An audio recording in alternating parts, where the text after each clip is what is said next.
Hey, what's up everyone? The first thing you'll notice once you actually start playing is how targeted a lot of these changes feel. This patch is very much about control. Heroes that were running a little too wild have been pulled back, not completely gutted, but definitely reminded that they don't get to do everything for free anymore. Clinkz is probably the most obvious example. For a while, he's been this constant pressure machine, shredding towers, deleting heroes, and scaling way too comfortably into the late game. In this update, his interaction with buildings through skeleton walk has been toned down, which means that brainless tower pressure with minimal commitment isn't as reliable anymore. On top of that, the Aghanim scepter side of his kit took a hit, especially with how strong those skeleton archers were scaling. You can still play him aggressively, but now it feels like you actually have to think about positioning and timing instead of just snowballing off raw numbers. Broodmother also got checked pretty firmly, and honestly, this was coming. Spinweb giving too much freedom and sustain made certain lanes feel completely unplayable unless you drafted specifically for it. The reduction in charges and healing from her web-related abilities makes early and mid-game punishment more realistic. She's still scary in the right hands, still a nightmare if ignored, but now mistakes actually cost something. You can't just live permanently in enemy territory without consequences anymore. And that's a healthy change for everyone who's had to deal with her suffocating map control. On the flip side, some carries quietly came out of this patch feeling a lot better, and Terrorblade stands out here. Small tweaks to mana costs, cooldowns, and talents don't look crazy on the surface, but when you play a few games, you really feel the difference. Metamorphosis uptime feels more forgiving, and those little efficiency buffs help smooth out the awkward parts of his early game.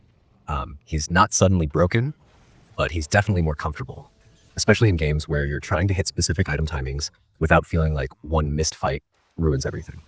There are also a handful of subtle hero buffs scattered around that may not dominate patch discussions, but absolutely matter in real matches. Heroes like Grimstroke and Monkey King feel slightly more rewarding when played cleanly, and Pangolier getting quality of life love makes him feel less punishing when things don't go perfectly. These are the kinds of changes that don't explode win rates overnight, but they make skilled play feel better, and that's always a win. Items saw some careful adjustments too. Phylactery getting its stats trimmed is another example of Valve saying, yeah, this was a bit much. It's still usable, still fits certain heroes really well, but it's no longer an automatic pickup that gives too much value for the investment. Khanda being disassemblable is actually a really interesting change because it adds flexibility. It rewards players who plan ahead and think about item progression instead of being locked into one rigid path all game long. Small change, big implications for creative builds. Beyond balance, there's also a huge list of bug fixes, and while those don't sound exciting, they absolutely improve the feel of the game. Interactions that were inconsistent or straight up broken have been cleaned up. Things like item effects not updating properly, illusions behaving strangely, or certain hero abilities interacting in unintended ways have all been addressed. These fixes matter because they reduce those moments where you lose a fight and think, that didn't feel right. The cleaner the game runs under the hood, the more trust players have in the outcome of each fight. There's also the reminder that the Monster Hunter event is nearing its end, which adds a little urgency if you've been putting off finishing progress or crafting. Valve even added more material packs to help people wrap things up, which is a nice touch instead of just letting the event quietly expire. Overall, this update feels like a maintenance patch done properly. It doesn't try to reinvent anything, but it clearly understands where the frustration points were.